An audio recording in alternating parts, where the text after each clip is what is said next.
नमस्कार। अर्थशास्त्र की दुनिया अक्सर पहेलियों से भरी होती है। मैं प्रोफेसर मैंक्यू का स्टूडेंट रहा हूं और आज हम इकोनॉमिक्स की एक सबसे दिलचस्प पहेली को सुलझाएंगे। ये वो सवाल हैं जो दशकों से पॉलिसी मेकर्स के सर का दर्द बना हुआ है। आज हम इसे एक बहुत ही सरल फ्रेमवर्क का इस्तेमाल करके समझेंगे कि असल में चीजें काम कैसे करती हैं। चलिए, सबसे पहले बात करते हैं उस जगह की जहां से सारा खेल शुरू होता है। मतलब किसी भी देश का मनी पूल या कहिए उसकी बचत का तालाब। यहाँ हमारा पहला और सबसे जरूरी नियम आता है। एक देश की कुल बचत, जिसे हम एस कहते हैं, वो सिर्फ दो ही जगह जा सकती है।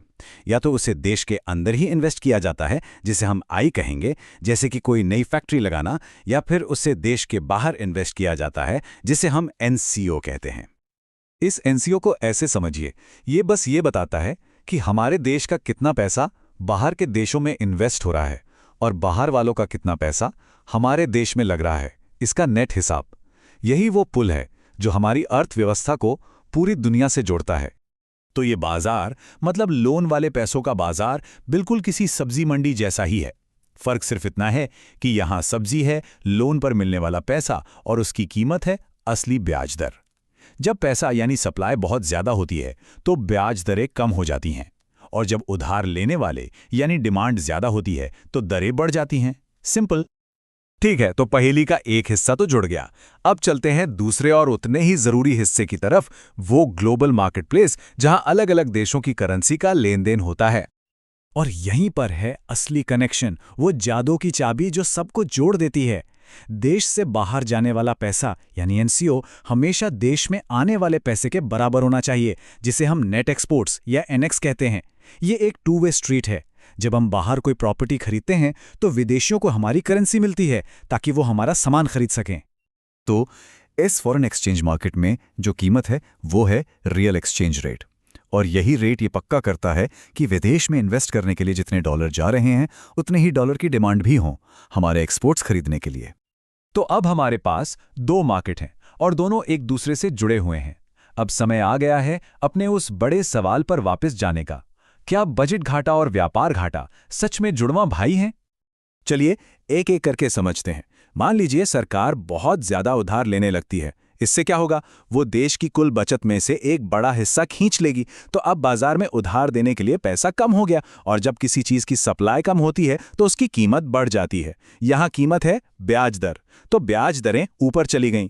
अब अगर देश में ही ज्यादा ब्याज मिल रहा है तो कोई बाहर क्यों इन्वेस्ट करेगा? सही है ना? तो नेट कैपिटल आउटफ्लो यानी एनसीओ कम हो जाता है। और जब देश से पैसा बाहर कम जा रहा है तो विदेशी बाजार में हमारी करेंसी की सप्लाई भी कम हो जाती है। बेसिक डिमांड सप्लाई, हमारी करेंसी मजबूत हो जाती है, मतलब एक्सचेंज रेट बढ़ जाता है। और फाइनली जब हमारी करेंसी मजबूत है तो विदेशियों के लिए हमारा सामान महंगा हो गया और हमारे लिए विदेशी सामान सस्ता। तो हम इंपोर्ट ज्यादा करते हैं और एक्सपोर्ट कम, और इसका नतीजा ट्रेड डेफिसिट, एक व्यापार घाटा। देखा आपने? ये एक पूरी चेन रिएक्शन है। हमारा ये मॉडल साफ साफ दिखा रहा है कि कैसे सरकार का बजट घाटा घूम फिर कर एक व्यापार घाटे को जन्म देता है। ये सच में एक दूसरे से जुड़े हुए हैं। और सुनिए, ये सिर्फ किताबी बातें नहीं है। जब हम अमेरिका का असली डेटा देखते हैं पिछले कई दशकों का, तो हमें यही पैटर्न बार बार नजर आता है। जब जब बजट घाटा बढ़ता है, अक्सर व्यापार घाटा भी उसके पीछे पीछे बढ़ जाता है, बिल्कुल वैसा ही जैसा हमारे मॉडल ने बताया। तो ठीक है, हमने पहेली तो सुलझा ली, लेकिन कहानी यहां खत्म नहीं होती। असली सवाल तो ये है कि जब ये जुड़वा घाटे सालों साल चलते रहते हैं तो इसका अंजाम क्या होता है।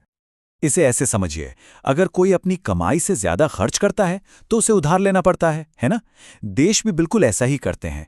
जब किसी देश का व्यापार घाटा होता है तो वो अपना खर्च चलाने के लिए विदेशियों को अपने एसेट्स जैसे स्टॉक्स, बॉन्ड्स, जमीन, ये सब बेच रहा होता है, और धीरे धीरे ये कर्ज बढ़ता चला जाता है। और जब हम कहते हैं बढ़ता चला जाता है तो हमारा मतलब है कि ये बहुत ज्यादा बढ़ जाता है। ये जो नंबर आप देख रहे हैं, 17.75 ट्रिलियन डॉलर, ये वो रकम है जो अमेरिका पर बाकी दुनिया का बकाया है। ये कोई छोटा मोटा आंकड़ा नहीं है। तो ये दो बाजारों वाला हमारा सिंपल सा मॉडल हमें ये समझने में मदद करता है कि यहां तक की नौबत आई कैसे। ये हमें वो ताकतें दिखाता है जो ग्लोबल इकोनॉमी को चलाती हैं, और आखिर में ये हमें एक बहुत बड़े सवाल के साथ छोड़ जाता है। दुनिया का सबसे बड़ा कर्जदार देश होने का भविष्य पर क्या असर पड़ेगा? ये वो सवाल है जिसका जवाब अर्थशास्त्री और पॉलिसी मेकर्स आने वाले कई सालों तक खोजते रहेंगे।